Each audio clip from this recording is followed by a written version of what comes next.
Morning, viewers. Welcome to Monitor Your Health with Dr. Femi Ogunremi, and a program where we educate and enlighten the public on contemporary medical issues. Today, we'll be talking about diabetes.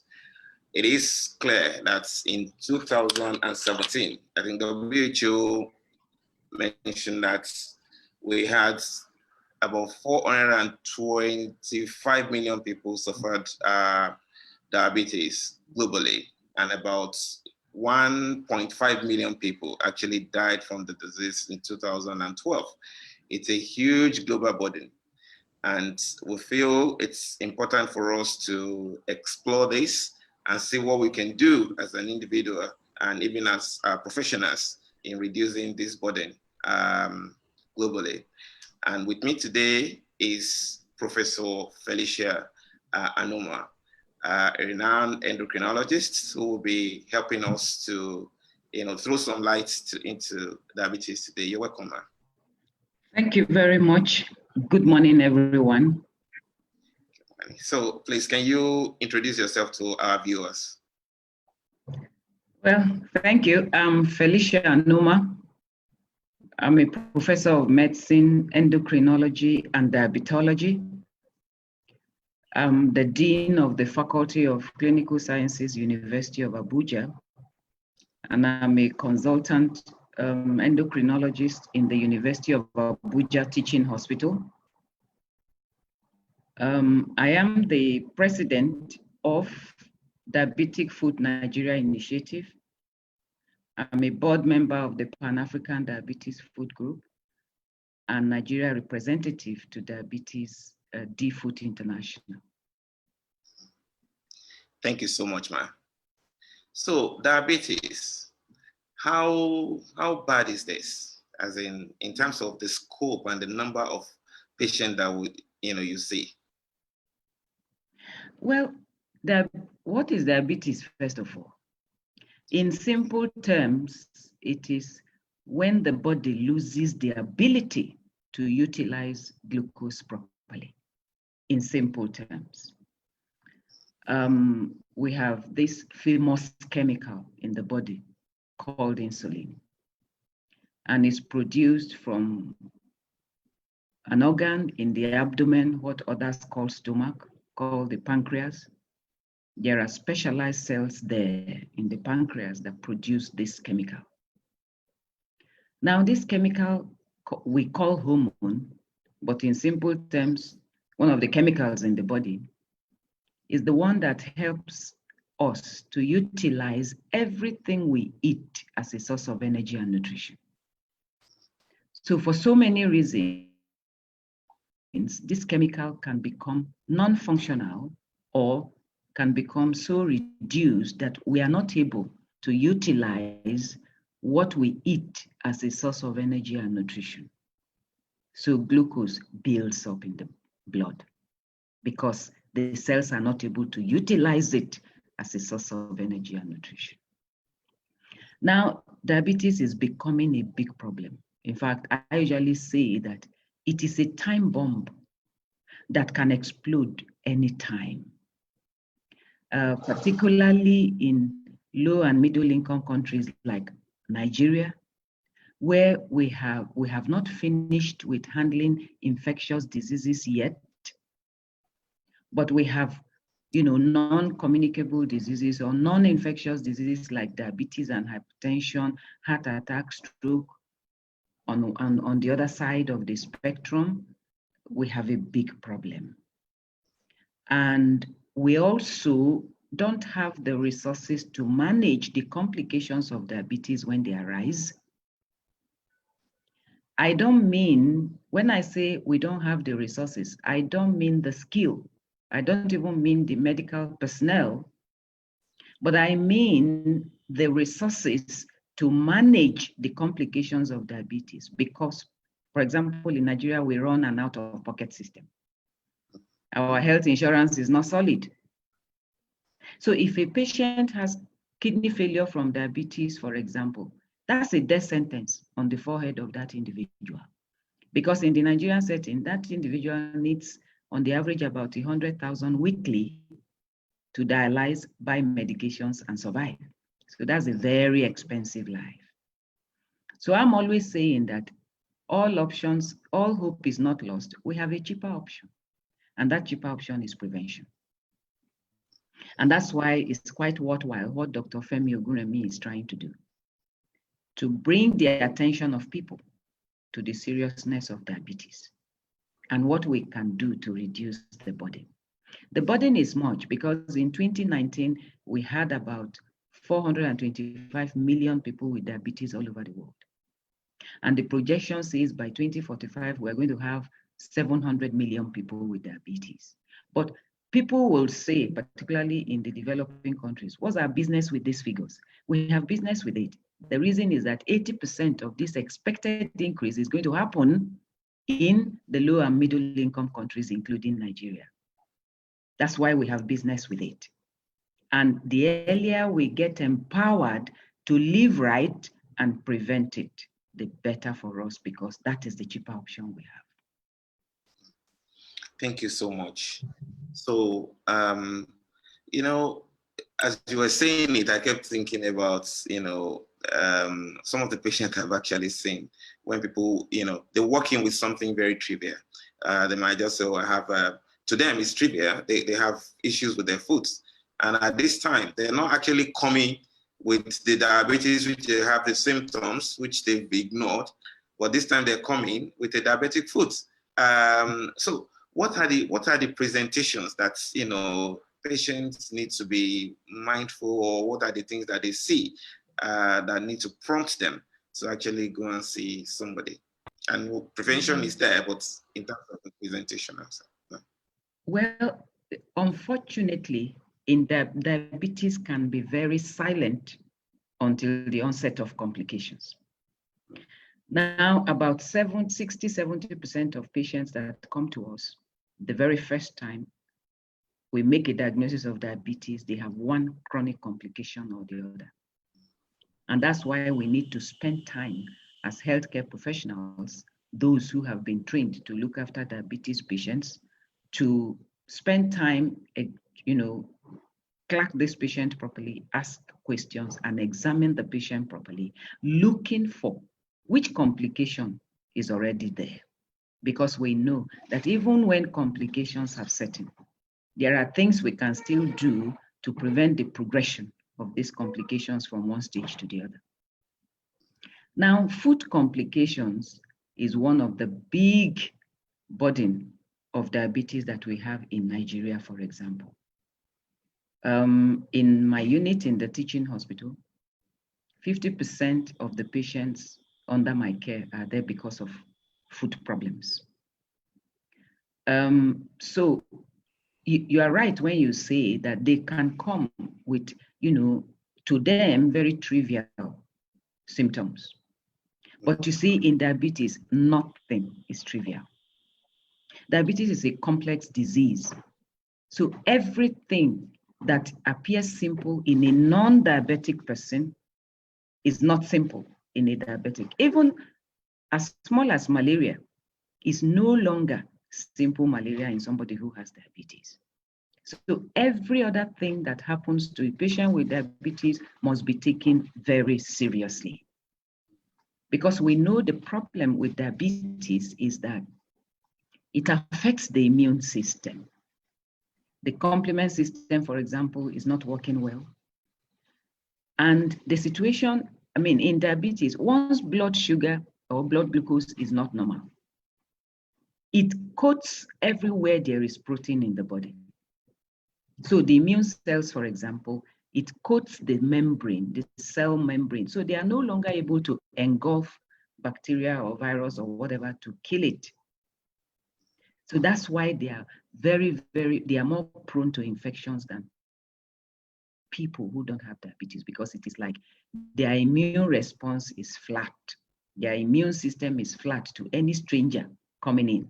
No soldiers to stand up immediately and fight those strangers. And that's why we have a problem with COVID-19, because we require our immunity to handle COVID-19. And particularly for those whose blood sugars are not well controlled, they are more at risk of contracting COVID-19. And when they have COVID-19, they are also prone to having more severe disease. So it is the same with any other infection. So for foot problems, of course, when diabetes is there for a long time and it is not well controlled, we have nerve damage, we have blood vessel damage. And the legs are particularly at risk of that. So once there is nerve damage, this person loses the ability to feel pain, can step on anything without knowing, or blood vessel damage, blockage, and this person is not having enough oxygenation into the lower limbs, enough blood flow to supply oxygen to the tissues, then the tissues become quite unhealthy and they are prone to injuries. And when they have these injuries, unfortunately in our setting, they don't do the right things immediately.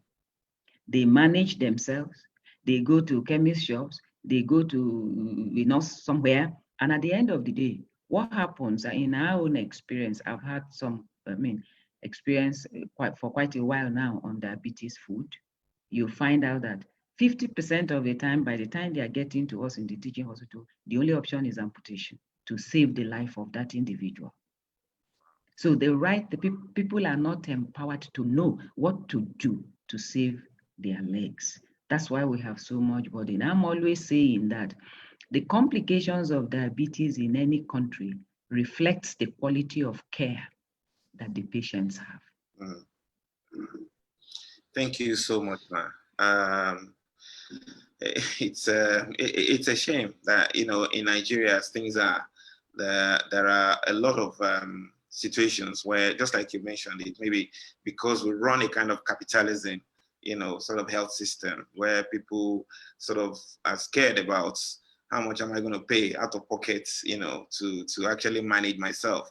And in that case, it becomes very important for us to start thinking about how do I actually prevent myself from getting stage, you know. So are there things that people can actually be looking at in terms of precautions individually that we can take in our own personal lives to prevent, you know, the occurrence of this deadly disease? Well, if we want to talk about preventing diabetes, it's very important to talk about the risk factors. Okay. How does it come in the first instance? Then people can now know, okay, if I have this risk, this is what I should do. Now, the diabetes we are talking about, I assume, is more of type 2 diabetes, because type 1, yes, we have a few type 1, but less than 5% of diabetes cases are type 1. About 95% are type 2. So now we have risk factors that predispose people to type 2 diabetes. The first is aging. You know, the aging process. As we age, there are metabolic changes that occur in the body that will naturally tilt us towards the disease side of the spectrum of life. I mean, as we age, blood sugar will tend to go up. As we age, blood pressure will tend to go up. As we age, cells will tend to misbehave and the issue of cancer will come. But if we don't want to, God is not unkind. If we don't want to go that natural way, then there must be something called behavior change that we have to do at a particular point in our lives. So aging on its own is a risk factor. So if we just sit down like that, no behavior change as we age, we are not doing anything, we are living as usual, then problems are going to come, certainly. So aging is a risk factor. The next risk factor, so it means that as we age, there are certain steps we should take. If we want to age gracefully, we don't want to, be battling with disease, there are certain steps we have to take. Now, family history is another risk factor. If one parent has diabetes, the children from that parent, they have a 40% chance. at one stage or the other in their lifetime. But I will quickly say that God has put 60% in our hands to get well informed, live right, and not have it. If two parents have diabetes, there's as much as 70% chance. Even then, I still say that that individual can make use of the 30%. The other risk factor is urbanization. You see, globalization and urbanization has all the advantages, but then there's a flip side to globalization and urbanization. So for example, in Nigeria and in Africa, what did we do? We changed our lifestyle. We changed our diet from the healthy African diet to the unhealthy civilized diet. And we feel classy with it. So, I mean, people are excited in Nigeria when you say, oh, let's go to an eatery and have a meal. But when you get there, what do you see? Foods high in fat, high in salt, high in sugar. They taste very sweet. They are very exciting to the eye, but they are dangerous foods. They are damaging. Okay, so, and this organ I mentioned earlier, the pancreas, these specialized cells, once we consume these things and our blood sugar goes high, it tries to push itself to produce more of this chemical to quickly bring blood sugar down. But when we overstress this gland, this organ, a stage comes, it gets exhausted. And when it gets exhausted, there is no coming back. So we begin to have problems. Of course, physical activity. You know, in Nigeria too, an evidence that we are getting more affluent and more comfortable is the fact that we have many servants around us to do virtually everything. So we no longer move, we no longer burn all the calories we consume. And at the end of the day, we have an imbalance because, I mean, the issue of weight is simple economics. When your input is more than your expenditure, you have an imbalance that settles as fat. So we begin to have an imbalance that is accumulating. I tell people that the most dangerous cell in the body is the fat cell, that we need to look at and guide very jealously. Okay, so the next risk factor is overweight and obesity. And like I said, how does it come? How does overweight or obesity come? When your input is more than your expenditure. When you take so much calorie in and you're not burning anything out. For us to maintain, I tell people that God is a perfect scientist. For every weight, there is an ideal height. For every height, sorry, there is an ideal weight. So once you allow your weight to get beyond what that height is meant to carry, then you are looking for trouble. Okay, so we need to keep an eye on our weight, what our weight is doing. And I give people, you know, simple assignments. Go and check your BMI. And it has nothing to do with age. Your weight in kilograms divided by the square of your height. And normal is 18.5 to 24.9. Once your BMI is 25 and above, it means there's some work you need to do. Also, you check your waist circumference. Take the tailor's tape, put it around your navel. That's a simpler one. And there is normal for males, there's normal for females. For females don't like me to talk about this. For females, even if we have had 10 children, our waist circumference should not be more than 80 centimeters. If it's more than that, then we have accumulated fat in the stomach and we need to get rid of it. If for males, waist circumference should not be more than 94 centimeters. If it's more than that, you need to do something. Because once you begin to accumulate fat in the abdomen, that's the most sensitive clinical index of insulin resistance. So it means that that individual is on the road to hypertension. It's on the road to diabetes and the consequences thereof. So we need to keep an eye on our weight. And unfortunately for us in Africa and in Nigeria, we have traditional beliefs that are counterproductive in this area. Weight means a lot to us in Nigeria. Weight commands respect.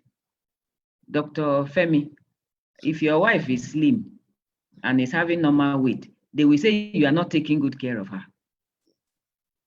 Are you getting me? So we want to prove, females who are married want to prove that their husbands are capable of taking care of them. So they accumulate, they become overweight and obese.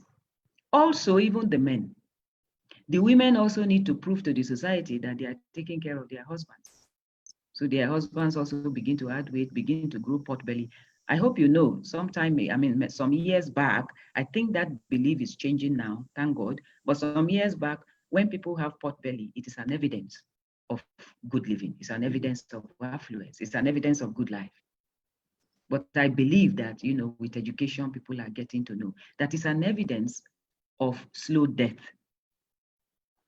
That big tummy is an evidence of a gradual death. It's an evidence of trouble. Are you getting my point? Yes. Okay. So go on. Thank you so much. That I think that's really explicit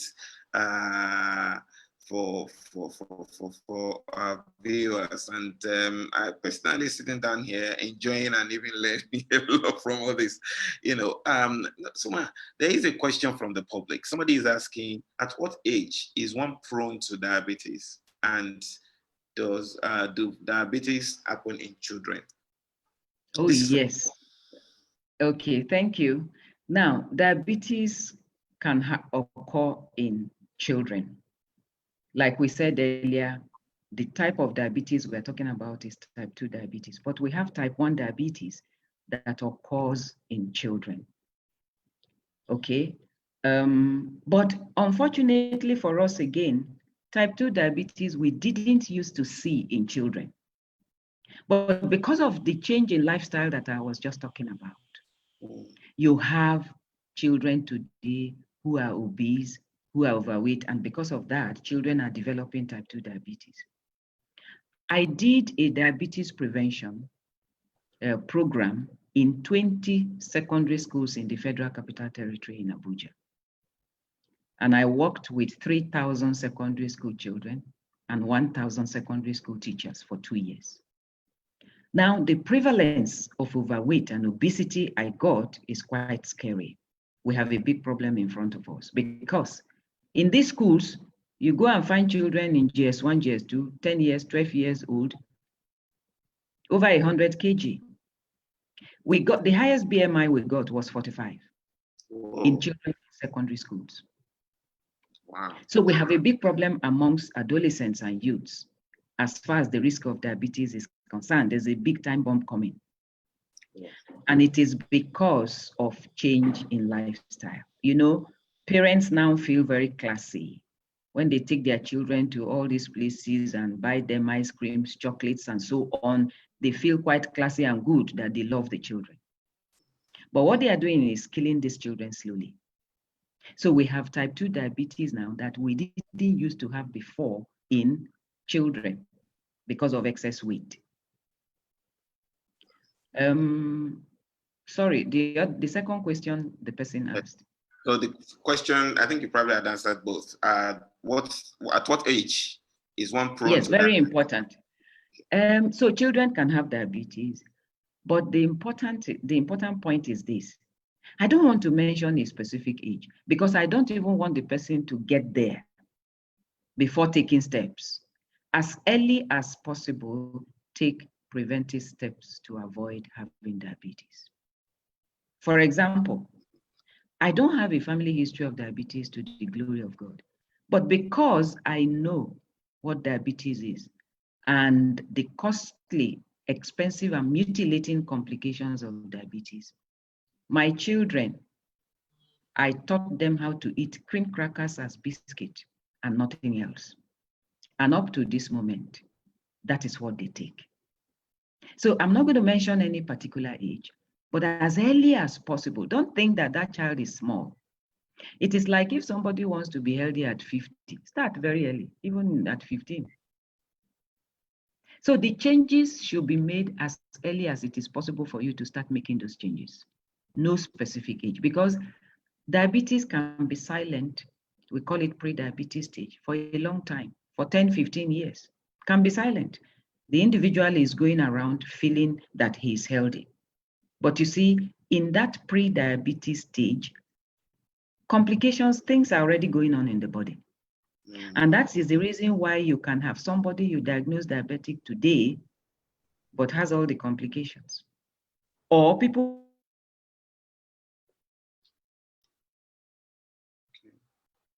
Hello.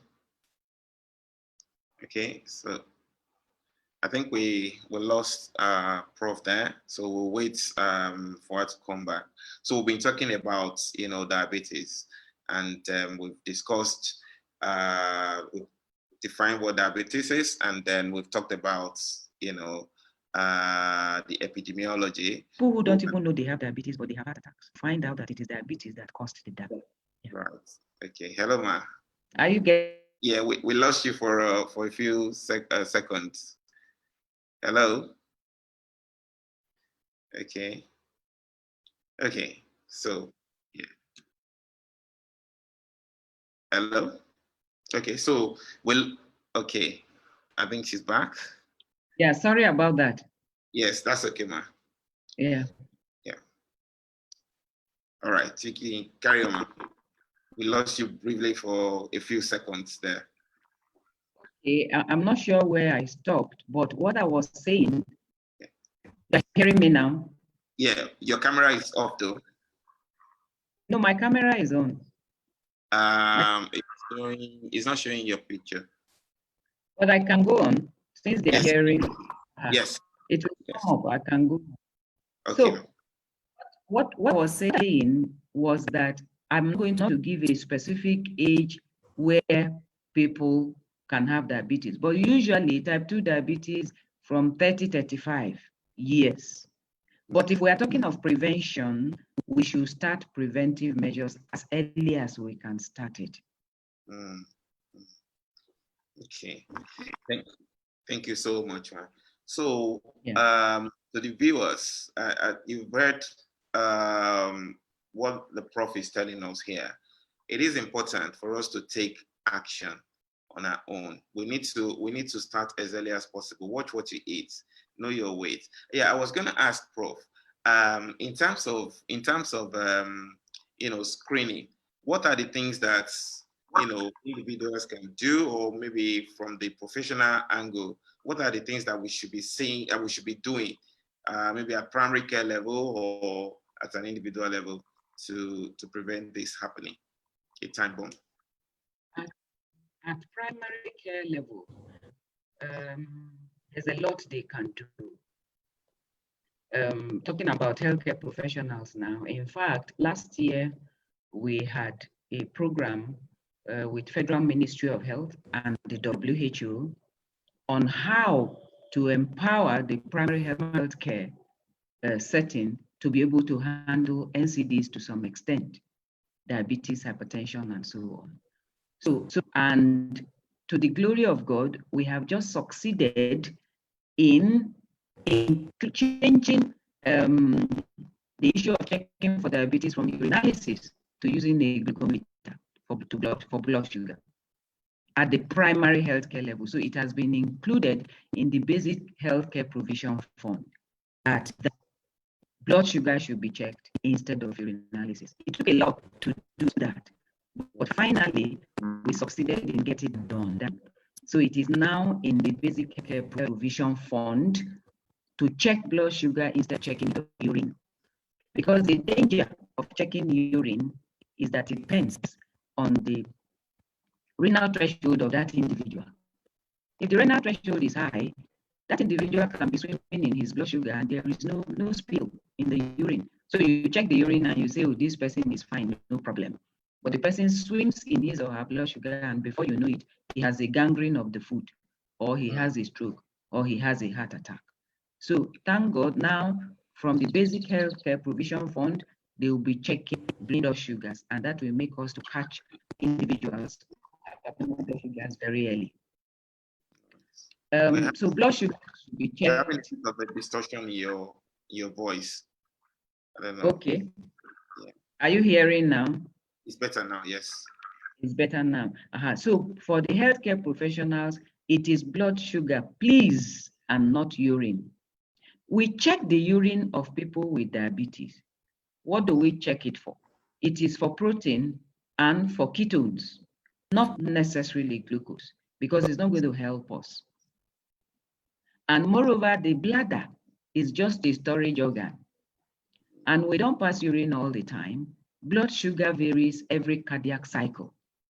So if somebody has stored urine in his bladder for 6 hours, and you now go and take that urine and you say you want to check for glucose, it doesn't reflect what's happening in the blood of that person. So blood sugar is it and not urine sugar to make a diagnosis of diabetes. And then for the individuals too, in Nigeria, you find people when they notice change in their body, they don't take action immediately. You can have somebody who will tell you that he has been passing excessive urine for 1 year. Where did you go? You will say nowhere. So when people notice the slightest change in their body, they must report to the doctor. They must report to the hospital to find out what is happening. If they find out that they are losing weight and it's not deliberate. The distortion is getting more. Sorry. Oh my in your voice, yeah. I don't know, my internet is on. Okay. Yeah, this thing happens, especially on Saturday sometimes, so it's okay. It seems that we can hear you clearer now when you just. Internet is on. Are you hearing me now? So, yeah, it's better now. Is it better? Yes. It is better. Yeah. Okay. So, like I was saying, when individuals notice changes in their body, are you hearing now? Yeah, we can hear you. Are you hearing me? When individuals notice changes in their bodies, they should not sit down. No matter how trivial it appears, it's better to go to the hospital and you are told nothing is wrong than that something is wrong and you don't know and keeps me progressing. That is why, particularly in Nigeria, is tough because many people, it is with complications we diagnose the diabetes. Eye complications, heart complications, brain complications, kidney complications. You will find people in Nigeria coming with gangrene, and that is when we are diagnosing diabetes for the first time. But of course, that's not when diabetes started.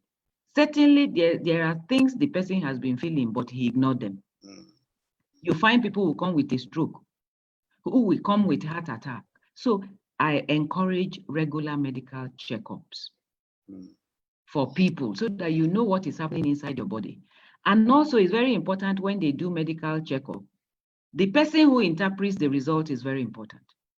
Because you will find people who will say everything is normal, but unfortunately, everything is not normal. So I'm always asking when people tell me, oh, I do medical checkup, I do medical checkup every year, who interprets those results is very important as well. It is. I totally agree with you. Something happened when you just said this. Now, boom, you just brought some kind of memory that happened this week. So we run this online application called Area Doc, where we engage patients online. And there was a patient I sent in. I thought, from the presentation, would need at least ECG. And I sent to, there's a specific place we send them to, but it was so expensive. So this patient went somewhere else. And then they sent me a report of the ECG. But I requested for the ECG myself. So I looked at the ECG. The ECG was actually signed by a consultant cardiologist. This person, I don't want to say because it might be watching, obviously grossly abnormal ECG with significant, cardiac event, I could say. And I thought, this is not right. I thought maybe I was getting confused. So I sent it to a colleague in the UK and said, can you have a look at this for me? And everyone was like, whoa, this is a grossly abnormal ECG. Well, and then it was signed as normal. And then they even wrote a report signed by cardiologist. What's going on here? So it's important wherever we do our, So interpretation. our people need to know that it is one thing to go and do regular checks. It is another thing for those results to be interpreted properly. Thank you so much, Ma. So, in terms of, obviously you've mentioned quite a lot of things in between your discussion, but I want us to actually bullet it out to our, audience. What are the complications, the likely complications that people can actually have from ignoring signs and symptoms of diabetes? Okay. The complications of diabetes, I describe them as costly, as mutilating, as devastating. And that is why whatever patients need proper quality, they need quality diabetes care to be able to reduce the complications. I had made a statement earlier that the level of the burden of complications of diabetes we have reflects the quality of diabetes care that that individual is having. Unfortunately, we don't have much of quality care in Nigeria. And like you said, part of the problem is multifactorial. Of course, we don't have enough endocrinologists or diabetologists in Nigeria. And also the knowledge of the people, as far as the people are concerned. Once somebody is a doctor, he knows everything. Yeah. That's the way we see doctors. Once somebody is a doctor, he knows everything. But we can't be a jack of all trade. People have been trained in specifics, and it is those specifics that we should allow our patients to benefit from. We should allow people to benefit from the expertise of those who have been trained in specific fields. Is very important. Because when patients are not properly cared for, that's the reason for much of the complications that we have. And like I said earlier, everywhere blood gets to in the body, once the blood sugar is not normal, it harasses that place. It disturbs the place. So we can't leave patients hanging there with high blood sugars. Every moment blood sugar is high, it causes damages every moment. And that's why we can't overemphasize what I describe as immaculate control of blood sugar, absolute blood sugar control. We can't overemphasize it because it's very important. So many of our patients don't have good blood sugar control. And that's the reason for the burden of the complications that we have. Diabetes affects everywhere. It affects the eye. It's a cause of blindness. It's a cause of glaucoma. It's a cause of cataract. It does all sorts of things to the eye. Diabetes can cause stroke. They will bring patients to the emergency with a stroke. Are you diabetic? They will say no. When you check, the blood sugar is in the sky. Wow. Diabetes can cause heart attack. We once had somebody in the teaching hospital whose mother had diabetes, but he was not known to have diabetes. I don't know whether he was checking his blood sugar. But on this fateful day, he had severe chest pain at work and got so severe that he was rushed to our ICU. In the ICU, random blood sugar was 15 millimoles. ECG showed massive myocardial infarction, and he died that same day. That is what diabetes can do. Diabetes can cause kidney failure. I had given an example at the beginning that when anybody has kidney failure from diabetes, it is a death sentence in our setting because there is no health insurance. That person will need 100,000 naira for every week to live every week. That's a very expensive life. Even if you have stolen money, that money will run out. Diabetes can affect the nerves, the blood vessels, and that is the reason for all the leg problems we have in diabetes and all the amputation we have in people with diabetes. That's the reason.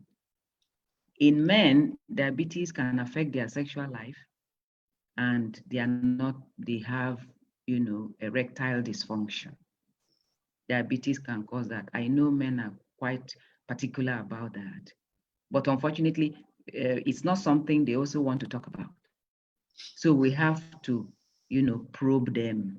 We have to go into it before we get that, we extract that from them. So diabetes can affect the skin. The skin becomes very thinned out, dry, scaly. Diabetes can cause all kinds of things. There is no organ in the body that diabetes cannot touch.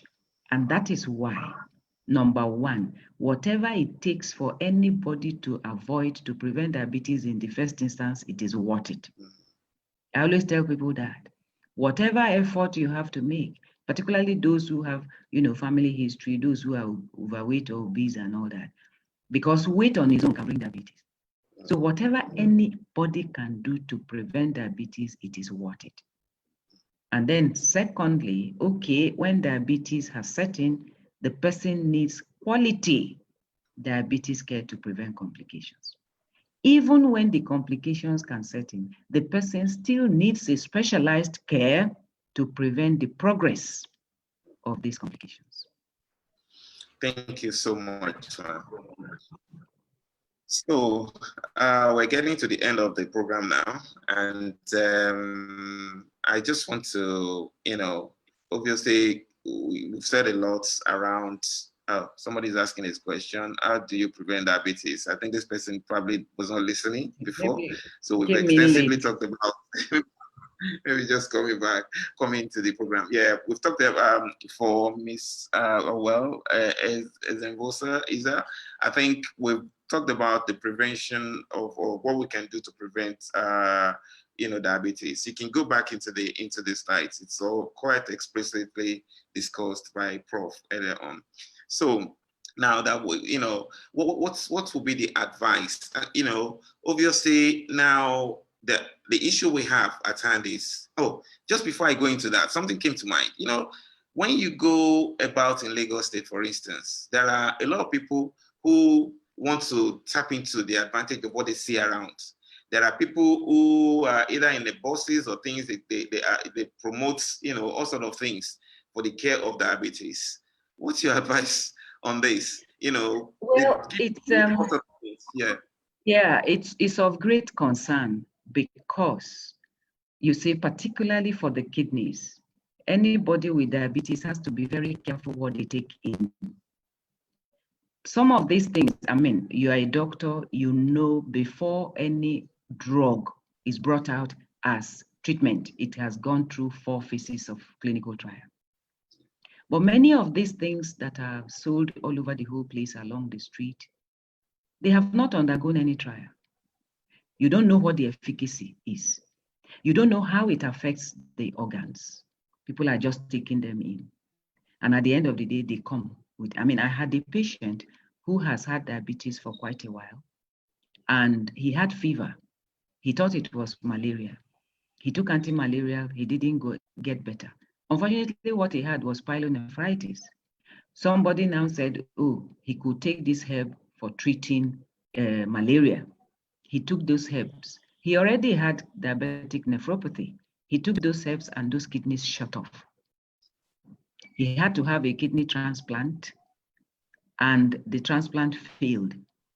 So right now, what he has is what he's having now is dialysis, because he said he didn't want to pass through the process again. So that's what this thing can. So people have to be careful, particularly when they have diabetes. They have to be careful. What are they taking? Is it safe for the kidneys? Is it safe for the heart? Is it safe for the liver? And so on. It's very important. Thank you so much, man. So rounding up now, what is your advice to the government on diabetes? My advice to, is it the government or the people? The government. Well, like I said, I've been doing a lot of programs with the Federal Ministry of Health and the World Health Organization. The Ministry of Health is making some effort, but we need to do more in the area of advocacy, empowering the people. You see, prevention of non-communicable diseases is powerful, is proven. Okay, so there's the ignorance out there is too much. Our people are deeply ignorant, even when they are literate. So there's a lot of empowerment that needs to be done, a lot of advocacy that needs to be done for people to know, how can I live right so that I can be healthy, so I can, be in charge of my health. A lot needs to be done in that area. And also a lot of, infrastructure. We need resources, both human and otherwise. We need training. We need to train more healthcare professionals on diabetes and all the issues concerning diabetes. And the other NCDs, because 70% of diabetes patients are hypertensives. Hypertension and diabetes, they are a sibling that we don't like, but unfortunately they exist together. So there's a lot of empowerment that needs to be done, a lot of capacity building. The Ministry of Health, like I said, we had a program last year with WHO on how to, empower primary healthcare providers to be able to handle SCD to some extent. Manuals have been developed, the issue of task shifting. I'm sure you know about task shifting. So we worked on that. Manuals and desk guides have been developed to that effect, so that the primary healthcare can be strengthened, because sometimes you find out that if the right things are done at the level of the primary healthcare, then we don't have so much burden of complications coming to us at the tertiary healthcare level. Yes. So there is a lot that the Ministry of Health can still do to help Nigerians maintain health. Thank you so much, Ma. And we really appreciate your time. I know how busy you are for me to be able to, get this time together. We really appreciate, and to the viewers, thank you so much for always being there. I hope you've learned one or two things today. Diabetes, as bad as it sounds, as scary as it might be, the power is in your hand. Whatever, the result you're going to get is actually in your hand. When you, just like Prof said, when you want to go to the, to the store, the choice of what you pick is in your hand. What you're going to put in your mouth is in your hand. Whether you're going to be active or you want to live a sedentary life or, otherwise, it's actually in your hand. So I'm hoping that, from the discussion today, you pick one or two things, which will help you proactively to be responsible to your own health and to prevent this deadly disease. It is a pleasure to have you again today on the program, and I look forward to meeting you again next week on another exciting topic. Thank you so much. Bye-bye.